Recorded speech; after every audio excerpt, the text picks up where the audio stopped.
patients. Just stop doing that.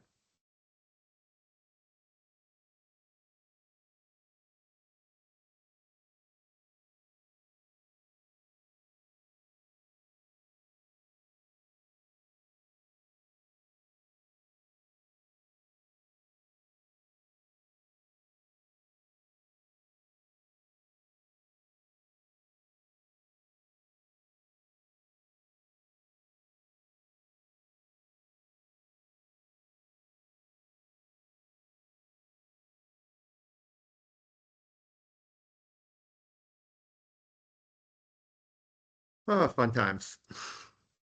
Would anyone like to share any amazing highlights from their program while we are waiting?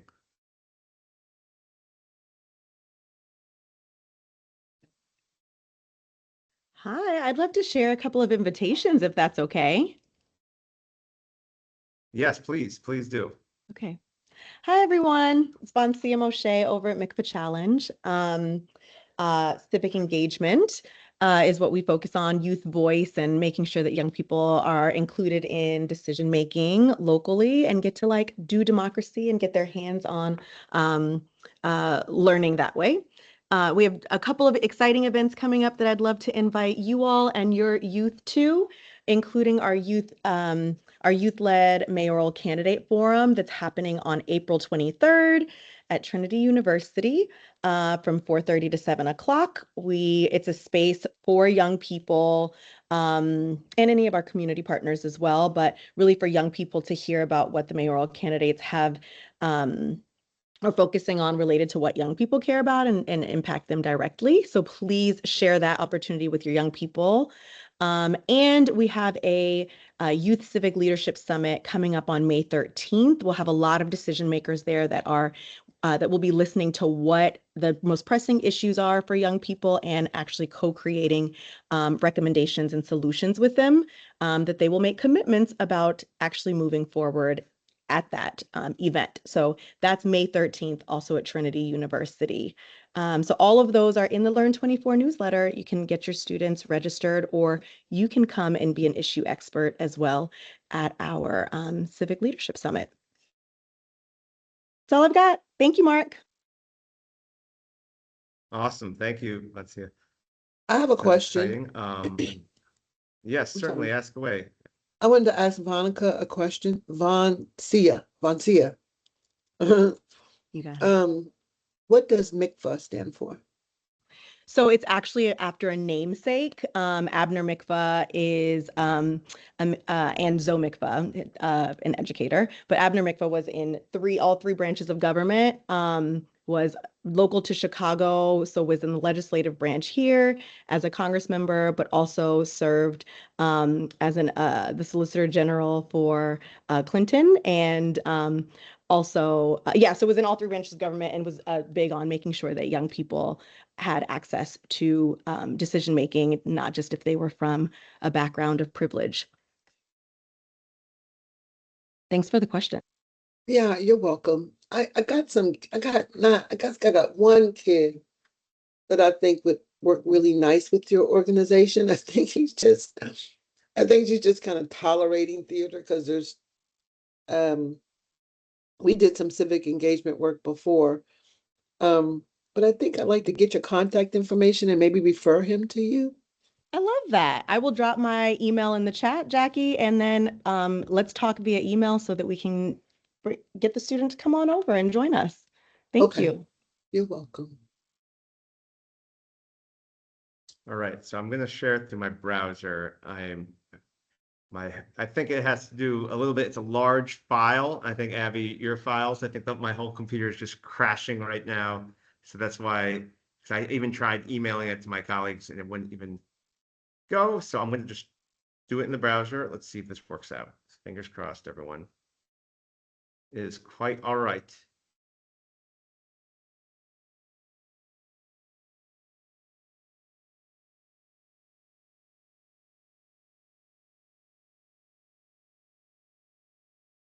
Okay. All right. We're going to try again. straight from the browser. Let's see how this works.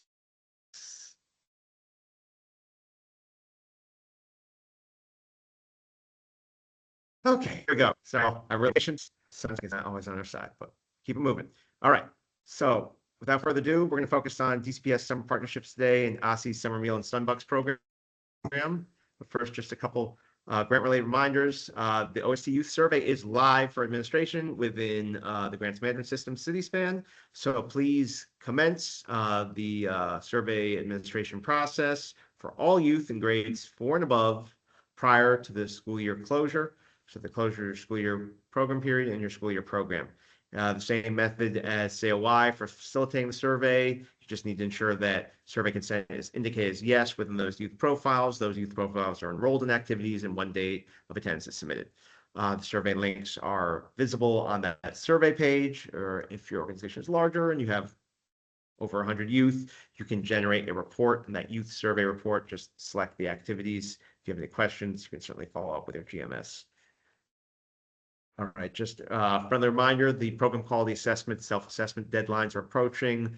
For those who are not in the quality cohort, your self-assessment is due this Friday, 5 p.m., by 5 p.m., of course. If you are in the quality cohort, it's May 1st. For those not in the quality cohort, you should have received these links. Only one assessment should be submitted. For those in the quality cohort, you will be submitting through the Weichert Center for Youth Program Quality Scores Reporter. If you do not have that link, you can confirm with our colleague, Ms. Renee Abdullah at the Institute for Youth Development, or follow up with your grants management specialist. FY27, everyone is gearing up and everyone's excited. The launch is on the horizon. We've gotten a lot of inquiries. We know everyone is gearing. When's it going to drop? When's it going to drop? Of course, we can't provide the definitive date, so we'll make sure the system is functional, operating adequately, so you can engage.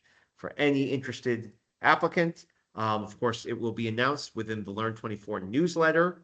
If you've not currently received that letter, you can go to our website. You can submit your email address at the bottom of the homepage, or you can send an email to learn24dc.gov, and the RFA will be posted on the grants page within the learn24.dc.gov website.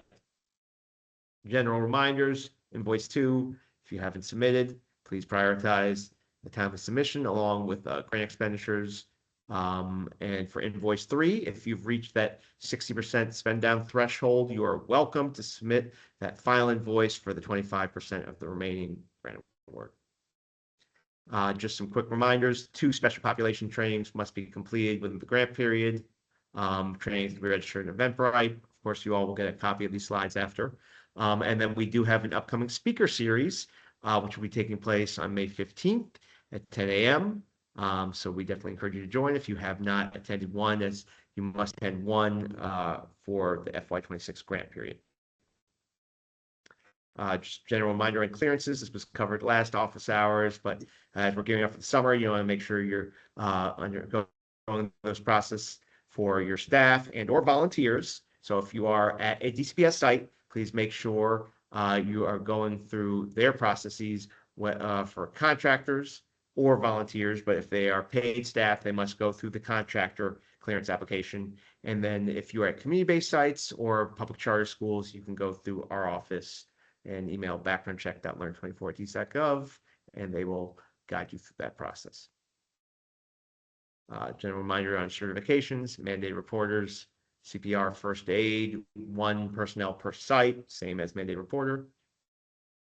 And general resources, which we are happy to share with you all, including an array of resources on our service provider page, our updated CSPAN user guide, and also tech support office hours, which take place every Tuesday and Thursday.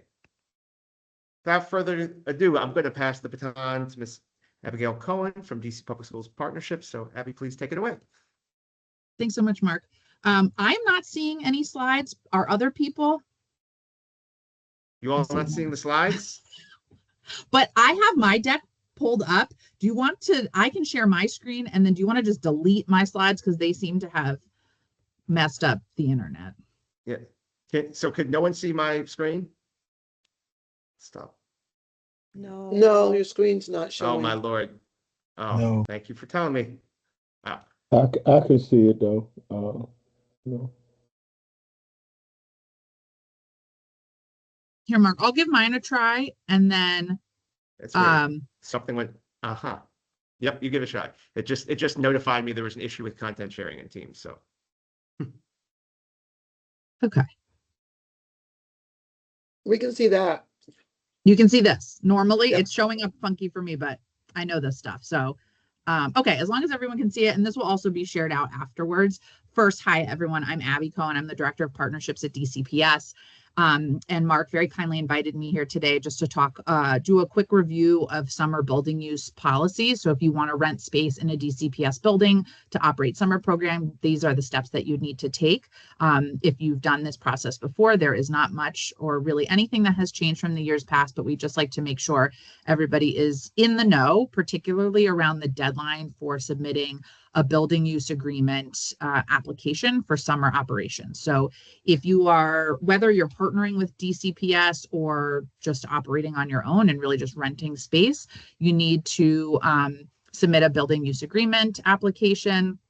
Let me rephrase that. If you're coming in as a summer school partner and you're operating during summer school in partnership with DCPS, you don't need to go through the BUA process. So I didn't want to confuse folks. But if you are wanting to use space in our buildings to operate your own programming, you would submit that application by April 24th. So please make sure you have that marked on your calendar, because we will not be able to accept applications after that date.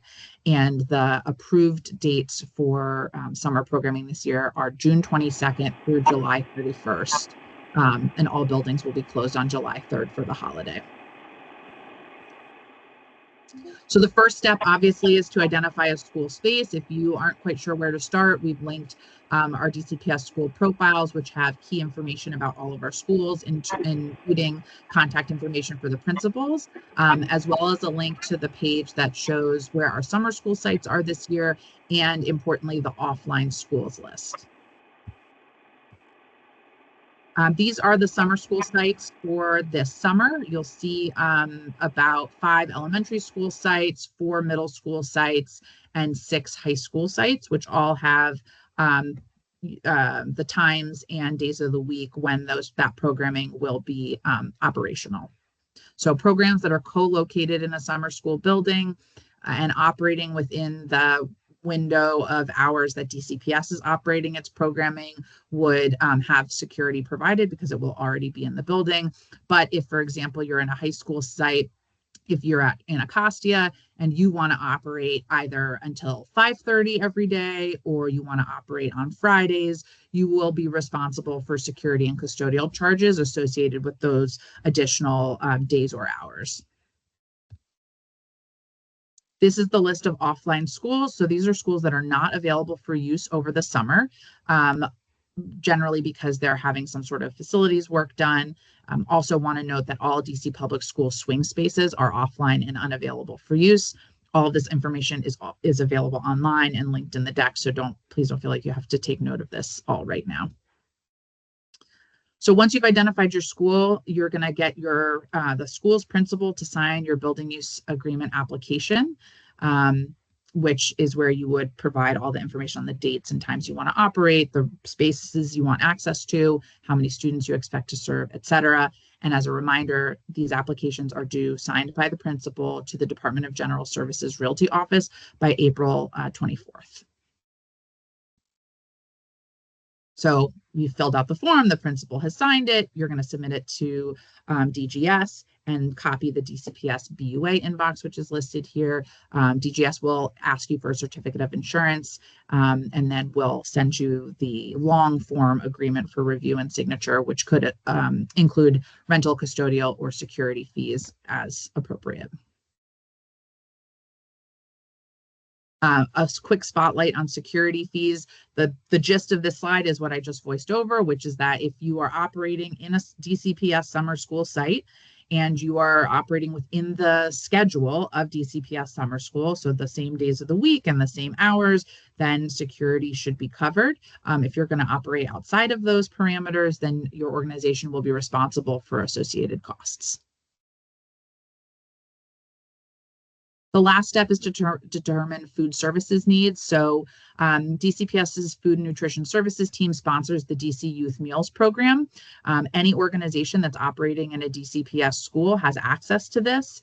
And we have moved to an opt-out structure. So if you do not want to have meals provided, you will need to reach out to the Food and Nutrition Services team at the email listed in the slide, also by April 24th, so they know to take you off their list. And last but not least, our extended learning team, who oversees all of our summer school programming and operations, is seeking partners to provide afternoon programming at elementary and middle school sites. So if you're interested in learning more or have questions about what that might look like, please email the extended learning team, whose email is listed on the slide. And then I'm also going to send in the chat. You can also just fill out this form with your questions and contact information, and they'll reach out to you directly. But do want to note that DCPS does not have additional funding for these services. So this is a great opportunity if you have existing summer funding, either through Summer Strong or a year-round grant, and you're looking for a place to land. You could come in as an afternoon partner and serve the students who are already enrolled in DCPS's summer school programming for morning programming.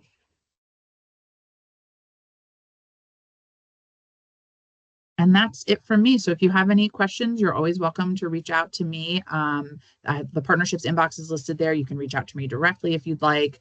The Food Nutrition Services team's email is there if you'd like to opt out of meals. And then the extended learning team is who you will reach out to if you have any questions or are interested in learning more about being a summer school partner at either the elementary or the middle school level. Oh, great question.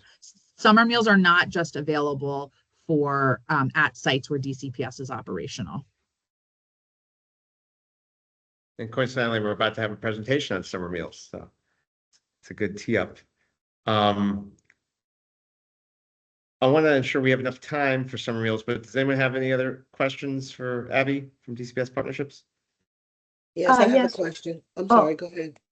Just a quick question, Jackie. I'm sorry. So, Abby, when you say the summer meals are not available, can we ask for summer meals at schools if we're placing school or not? Oh yes, they are available. Sorry if I misspoke. They are available. This is an opt-out model. So if you do not want meals, then you would email the Food Nutrition Services team and they would take you off the list. But if you want meals, you don't have to do anything. So long as you submit the building use agreement. But I wouldn't, because I'm placed in a so I'm at one of those year-round. What meals did you need for the afternoon? Supper? The third meal, so the supper. I believe summer meals are just breakfast and lunch. Yes, exactly. So what we're trying to say, if I reach out to the OFNS, office and I say, can I have supper for the kids? Right. Will they do that, or it's not? Is a no-no? Sorry, I misunderstood. Yes, I don't know what their answer would be, but the right next step is to email them. Yeah. Okay, thank you.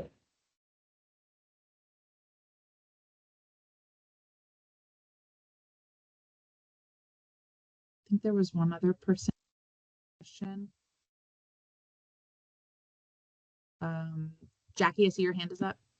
Yes, ma'am. How are you? Good.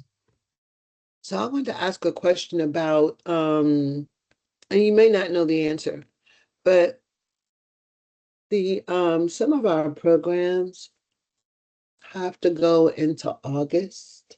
Mm-hmm. And those of us working with the Marion Barry Summer Youth Employment Program.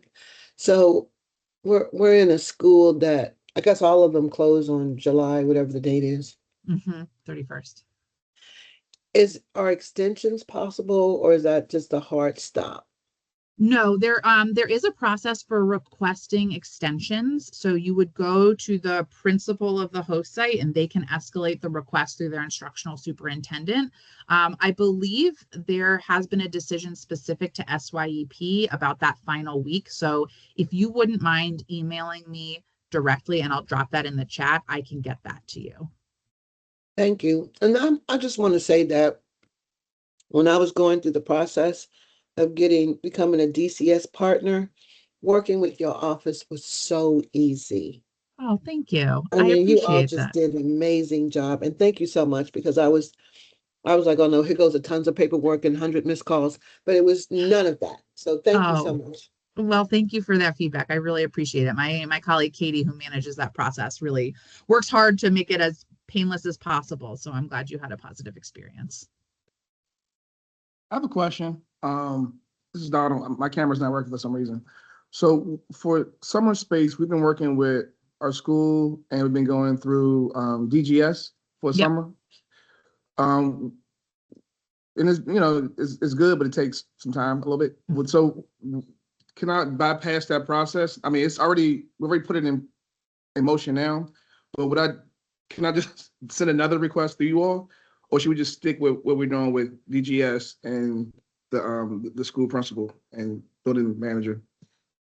So if you are wanting to rent or use space in a DCPS building to operate your own programming, you need to go through the building use agreement process with DGS. If you're interested in partnering as a summer school partner, then you can, fill out that form or email the extended learning team. But those would be sort of two separate processes. Yeah, and I apologize. So we run our summer camp through one of the schools. Okay. And so as I'm looking online now, the school is running summer school. Okay. Between the hours of 9 and 4. Our camp runs from 9 to 3. Okay. So I mean, this is a Learn 24 thing, but I wasn't sure, like, if, I just wasn't sure, like, am I not hitting the right mark, or am I like should I be going through you all? No, I appreciate that. And I'm happy to touch base offline. I think the short answer is that because you're running your own programming in the morning, at least, you would need a BUA to cover that morning programming, and then likely the whole day, because you would have non-summer school students participating in the building. Okay. So because you're running independently of DCPS, you'd need that building use agreement. There might be an opportunity to collaborate in the afternoon, but you'd still have these hours that you're not under the umbrella of DCPS. So I think the best thing to do is have that building use agreement, but I would also fill out that form, because maybe there's a way for you to support during the afternoon as well, if you're interested. Okay.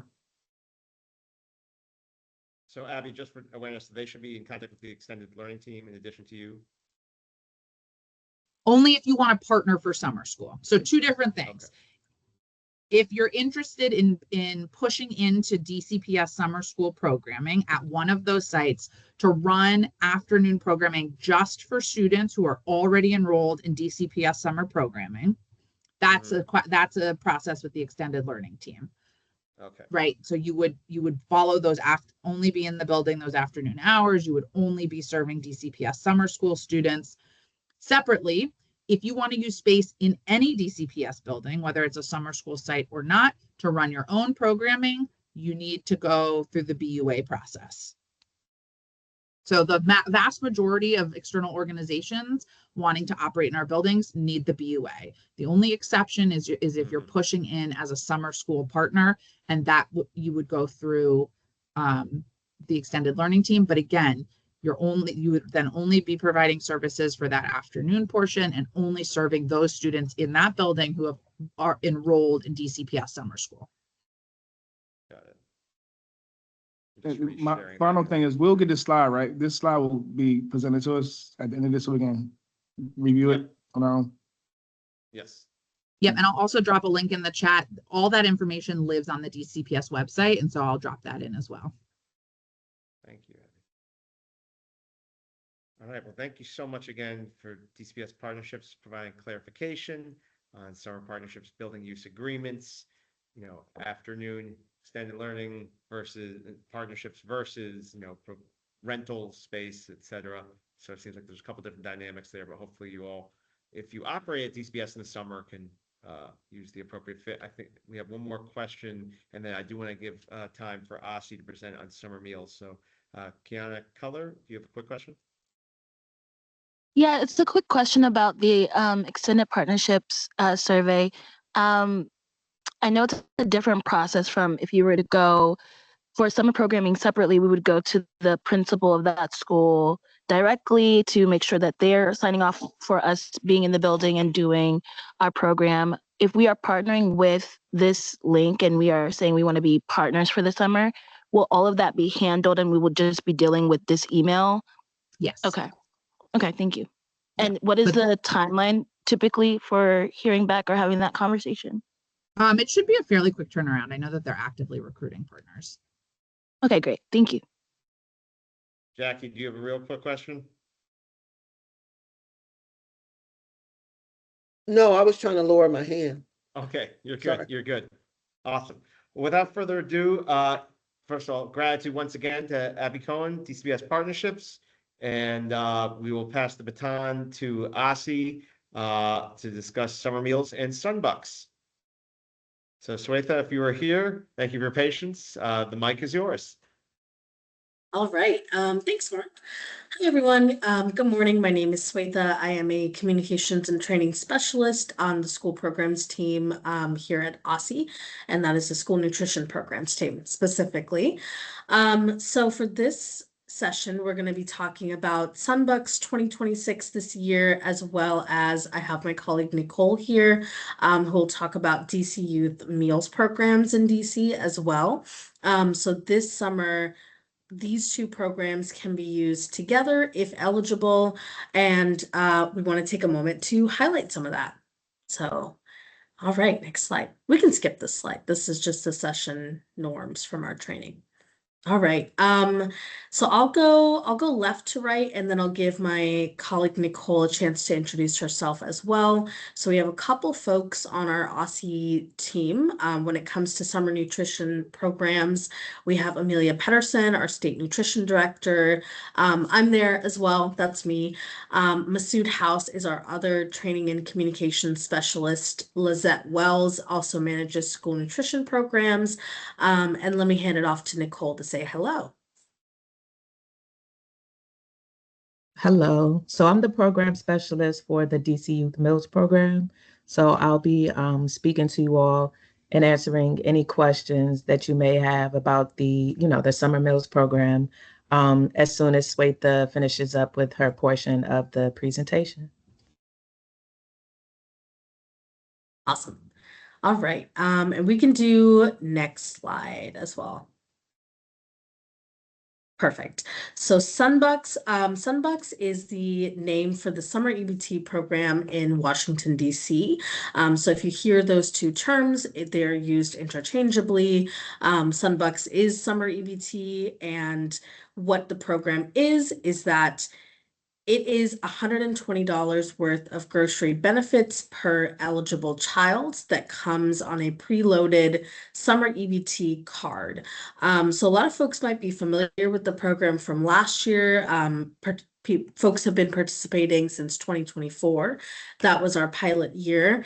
So if you have a card this year and are eligible again, that card will be preloaded once the summer begins. So families can use these benefits to buy groceries at participating retail stores, and that's similar to how SNAP benefits are used. And SNAP is the acronym for Supplemental Nutrition Assistance Program. All right, next slide. So a little bit about the SunBucks program. So these are some stats from 2024. In its pilot year, SunBucks helped reduce summer hunger in the district. We had 56,000 student benefits recipients in our pilot year. Over 10,000 eligibility letters were mailed out, and 96% of students streamline approved by OSSE activated their cards.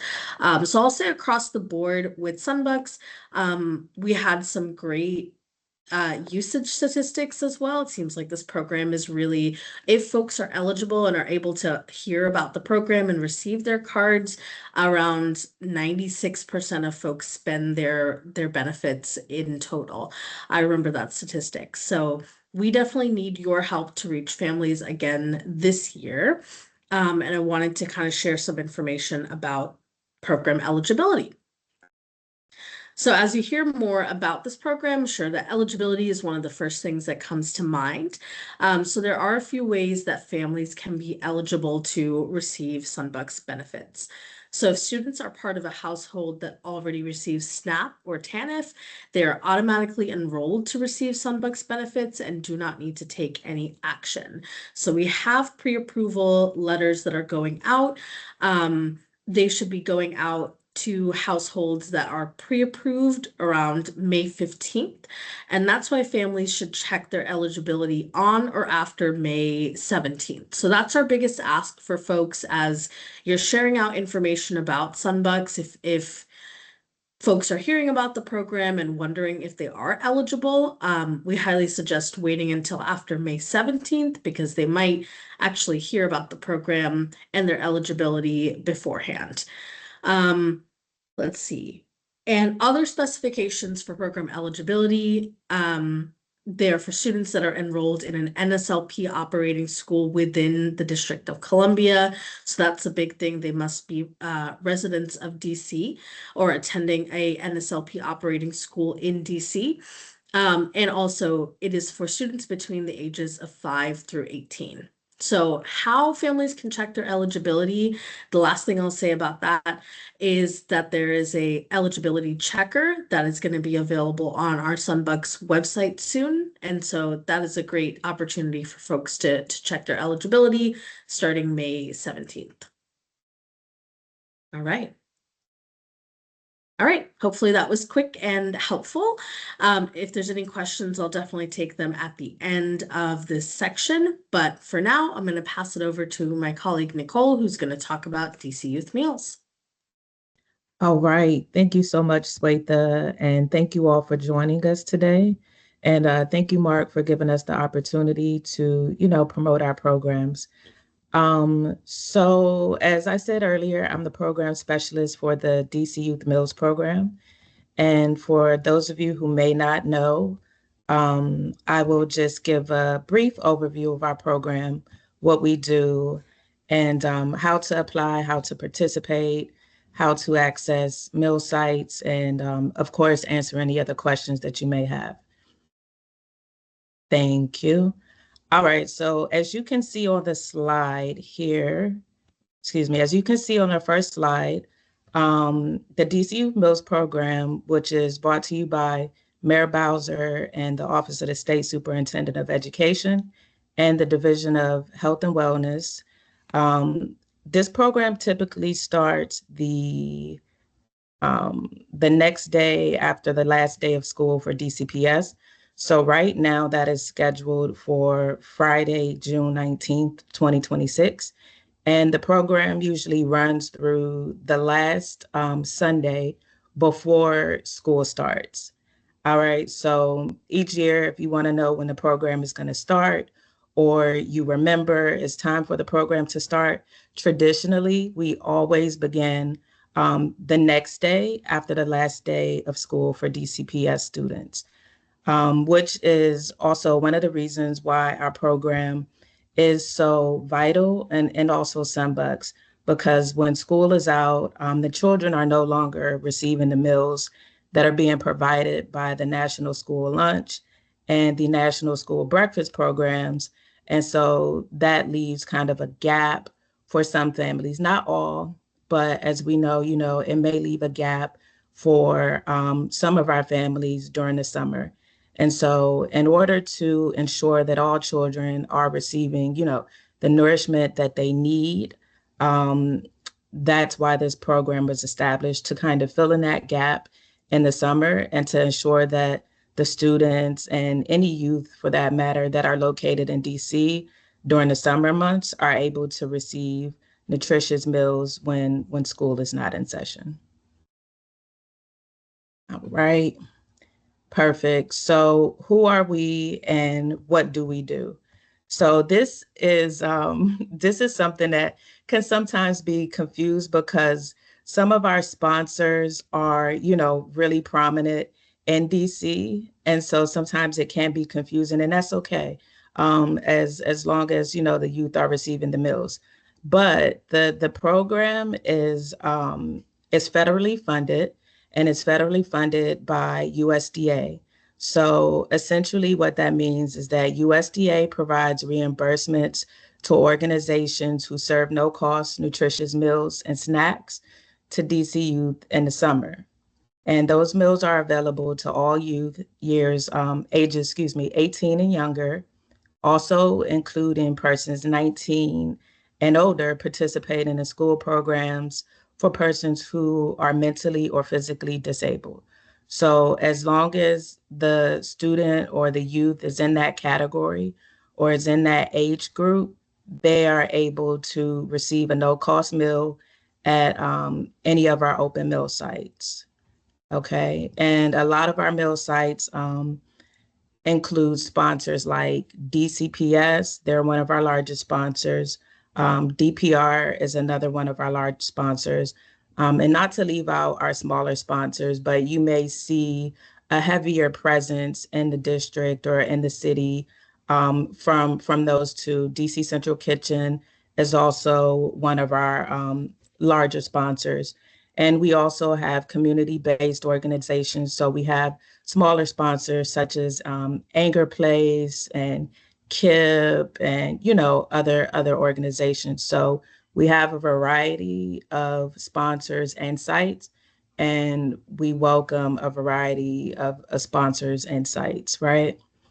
So currently we are operating in 7 out of the 8 wards in DC, and we are working tirelessly to be operating in all 8 wards. And so that's something that we are currently, that's something that we're currently working on, because we know sites are needed in all wards, and oftentimes the data of, the income of certain families or the average families don't always match up to, what families particularly may need. So sites are able to participate in our program by supervising a meal service along with an enrichment activity for youth. And that's pretty much the gist of it. As you can see here at the bottom of the slide, typically we operate with between 12 and 15 sponsors each summer. And with an average of, I would say, about 200 meal sites per summer. And we're distributing at least 230,000 meals per summer. So that is the impact of the program. So it is something that is needed. And we also just want to ensure that all families are aware, or all students and all children are aware of the program. So any family in DC that wants to take advantage of the no-cost nutritious meals that we offer, they are able to, right? As long as they go to an open meal site. All right, so another thing that is important to note is there is no application process with the program, and there is no ID required. So children can stop by, families, guardians, whomever can stop by any open meal site and receive a summer meal. And so that's something that we really want everyone to know. We also run ad campaigns during the summer. So on the first slide for my section, on the first slide that Swetha showed, we'll have bus shelters, we'll have king size posters. Those are the ones that appear on like the side of the metro buses. We also will have ad space on the Metro Rail and the DC Metro Bus. Also, we'll have flyers just posted in different places around the district that'll include QR codes, which actually, I recently learned this, but they stand for quick response codes. So to get a quick response or a quick list of our meal sites, if you're out and about, you can tap your phone on those QR codes and it'll populate our site list by wards. So that it's easily distinguishable for where you may be, or for where the families may be, or where the children may be. Another way to access our programs, once program operations begin, another way to access our sites is on the actual DC Youth Meals website and is listed on this slide. It's osce.dc.gov/DC Youth Meals. Another website is going to be the mayor's website that they go live on every summer. So that one is going to be, it's not listed on the slide, but it's summer.dc.gov.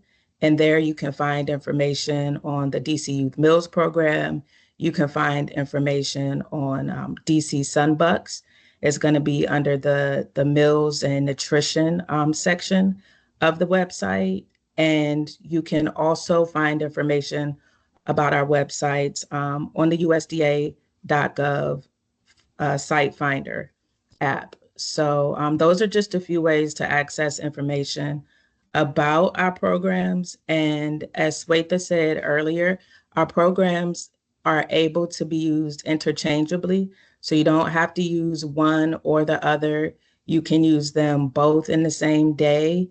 The only thing we want to, and the message that we want to spread is that you don't have to pay for summer meals.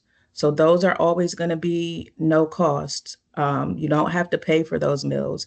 And you don't have to use your summer EBT card to pay for those meals. So that can be a little confusion. So we want to clear that up. And if students want to get a meal at a summer meal site one day, they can. And then if they want to, in a couple of hours, use their summer EBT card at the grocery store or at the local, corner store or bodega, they can do that also. So they work interchangeably and they work separately. And that's pretty much it for me. I am able to answer any questions that you all may have. My email address, I will drop it in the chat, and you can email me directly if you have any questions or if you would like to participate in the program as a site or as a sponsor. And yeah, that's pretty much it. Again, thank you, Mark. And thank you all for taking the time out to attend this meeting. Thank you so much, Nicole and Swetha. Truly informative. Really exciting to hear how expansive Summer Meals has been past summer. I mean, across 176 plus sites, over 200,000 youth meals were served. Sorry.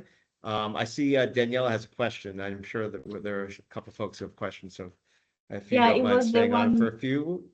Yeah, it was the one from before. So this seems to me like the summer setting for meals is different than providing a third meal at a school, correct? So I won't say it's different because it is going to be coming from the same program essentially. I think if I'm interpreting the information correctly that Abigail was giving, is that if you're at a site, a DCPS school site, where you're going to want the summer meals to be served, that's something that you should make sure is able to happen, right?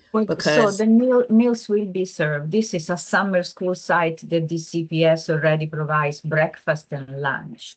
So yes, we will have in the afternoon, hopefully until 5. So is that a possibility? Yes, absolutely. But Abigail also said that some sites, their DCPS this year are giving some sites the opportunity to opt out. So I don't know exactly what that's going to look like. I'm not sure if they've done that in the past, and I can't really speak to that. So that's why my suggestion would be to ensure that the site isn't opting out of the meal service. It's not my operation. That's what I'm trying to say. It's not my operation. The site will serve breakfast and lunch on the DCPS side. I think that she was talking about opting out if it's an organization leads a separate program.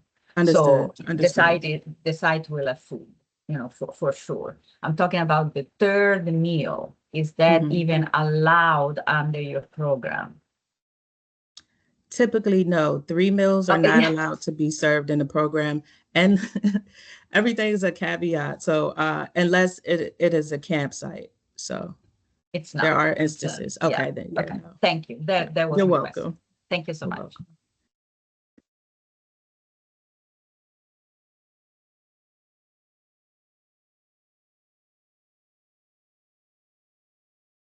Questions for Nicole or Swetha about summer meals or SunBucks? Vancia from MICFA. Thank you for this presentation. It was really informative. I have a question about whether, so we're offsite, we are not operating inside a DCPS school, but I'm interested if there's like an opportunity for an adult, like a staff member, to pick up meals for multiple students and take it to an offsite location through the youth meals program. Is that an option, or does it that the students each need to be there to be able to show their ID or whatever? Does the question make sense? The question makes sense. It's a question that we get a lot. So the students should not ever have to show their IDs. But the meals must be consumed on site. So in DC, because we're in an urban area, the meals must be consumed on site. This is something that we're advocating against. I would say rather we're advocating for grab and go meals, like we did have during the pandemic. But that hasn't been granted yet. So the meals must be consumed on the site where the meals are being prepared or served. But if you reach out to me, maybe we can work something out to make the site where you're going to be located a meal site.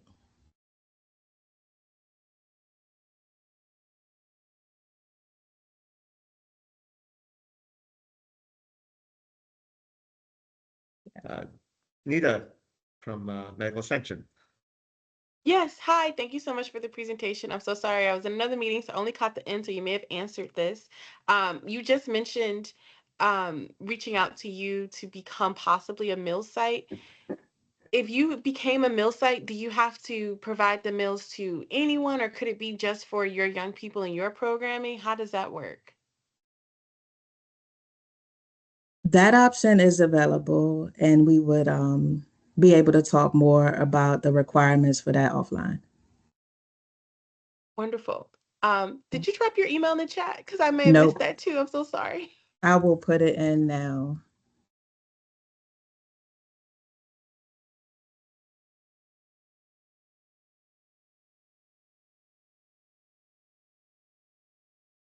We're almost at noon. Thank you.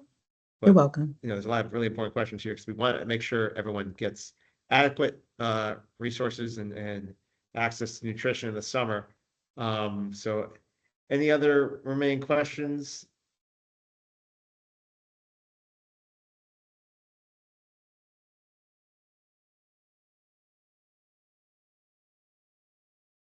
If not, just want to extend gratitude once again. Thank you so much, Nicole, for joining us, giving a really comprehensive overview on summer meals. And of course, Swetha, SunBucks, very exciting new program. So this is starting 24. We got one more question from Nita. I promise, last question. Will the slides from this Okay. presentation be available after the presentation by any chance? Yes, they will be shared out to everyone. All grantees will receive a copy of the slide deck, including DCPS Partnerships and SunBucks. It should work fine on your computer. Wonderful. Thank you so much. Yes, no problem, no problem. Well, yes, thank you all again for joining us. It's really helpful to have these resources and to share them, and of course, make sure young people in the district have equitable access to nutrition. Of course, have safe spaces to go in the summertime, henceforth the DCPS partnerships for those who do operate at DCPS. But for summer meals, as a former provider myself, it was critical to our program, and it of course gives young people something to look forward to, knowing there's a reliable source of nutrition for them. So we highly encourage you all to take advantage of these resources because it really will help just improve public health outcomes for our young people. And without nutrition, it's hard for them to use their cognition. So we need to make sure everyone's adequately nourished and unity in the community. So thank you to Swetha and Nicole from OSSE. And thank you again to Abby Cohen from DCPS Partnerships. Everyone will receive copies of the slide. We really appreciate everyone's flexibility with our technical issues in the beginning, but we're grateful for everyone's partnership here again.